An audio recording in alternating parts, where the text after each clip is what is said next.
Alors, les disciples qui sont dans la barque se mettent à genoux devant Jésus en lui disant « Vraiment, tu es Fils de Dieu ».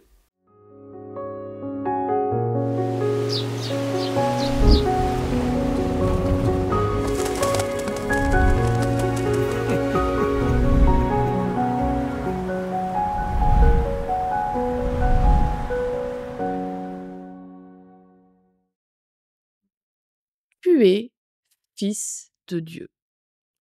Toute petite phrase. Elle a l'air de passer comme ça toute seule. Mais est-ce qu'on se rend compte de tout ce que porte cette phrase? Là, c'est les disciples de Jésus, donc les 12 personnes qui suivaient Jésus tout le temps. Et ces 12 personnes, elles étaient juives. Et dans le judaïsme, le plus grand tabou, le plus grand blasphème, c'est de dire qu'on est Dieu ou qu'on est l'équivalent de Dieu. D'ailleurs, quand les responsables religieux de l'époque de Jésus vont vouloir le faire tuer, c'est là-dessus qu'ils vont partir en disant « Est-ce que tu prétends vraiment être le Fils de Dieu ?» Parce que c'est suffisant pour le condamner à mort s'il dit oui. Vous imaginez la portée de ces mots? Ces 12 hommes, ils sont là dans une barque et ils ont vu Jésus faire un miracle incroyable. Et là, ils se rendent compte qu'ils ne sont pas face à n'importe qui. Qu'ils ne sont pas juste face à un mec bien. Quelqu'un qui parle bien et qui a un bon enseignement. Ils ne sont même pas devant un prophète. Même pas devant le plus grand des prophètes.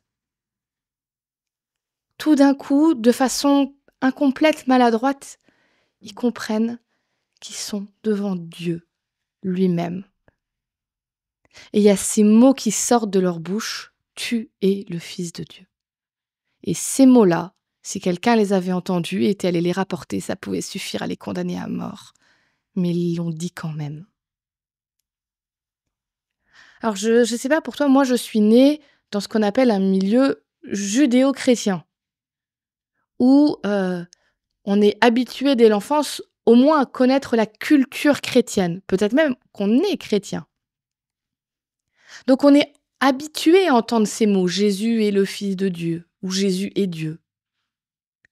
C'est presque devenu banal. Et peut-être que ça nous fait du bien une fois de temps en temps de nous rappeler que ça n'a rien de banal. C'est la chose la plus incroyable, extraordinaire et inimaginable qui soit arrivée dans tout l'univers. Un Dieu tout-puissant, éternel, adoré par l'univers entier, qui se compacte, contracte. Alors c'est des images évidemment, mais voilà, jusqu'à devenir un être humain et qui accepte de subir toutes les galères d'un être humain pour pouvoir être près des hommes et les sauver. Non, ça n'a rien de banal.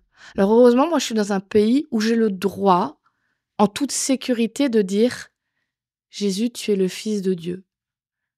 Il y a des pays dans ce monde où si on dit ça, on peut en mourir.